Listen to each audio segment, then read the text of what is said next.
حکومت کو charge sheet کیا گیا ہے، ہماری ملٹری اسٹیبلشمنٹ کو، ملٹری لیڈرشپ کو، سپریم کورٹ آف پاکستان کو، عدلیہ کو، سب کو، اور ہمارے سیاسی نظام کو۔ ایمنسٹی انٹرنیشنل کی ایک رپورٹ ہے اور وہ حقیقت میں پاکستان کے خلاف، پاکستان کی حکومت کے خلاف ایک اچھی خاصی چارج شیٹ ہے۔ فوجی عدالتوں سے سزاؤں کو 1 سال ہو چکا، 9 مئی کی کل برسی منائی جا رہی ہے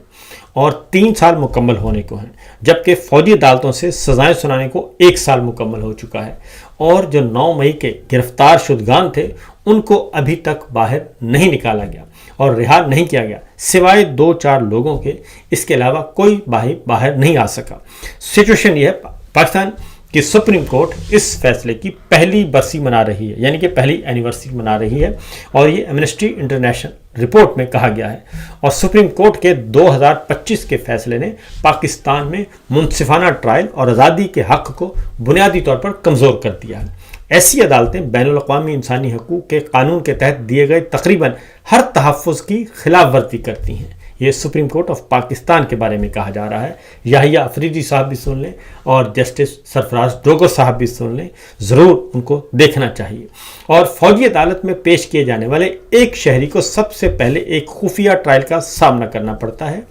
اور جہاں قانونی اور عدالتی تحفظات موجود نہیں ہوتے۔ یہ کاروائیاں فوجی افسران کرتے ہیں جن کے پاس نہ مکمل آزادی ہوتی ہے اور نہ ہی وہ غیر جانبدار ہوتے ہیں۔ اگر کسی شہری کو سزا دی جائے تو اسے اپیل کے حق سے بھی محروم کر دیا جاتا ہے، حالانکہ سپریم کورٹ نے خود حکم دیا تھا کہ یہ تحفظ فراہم کیا جائے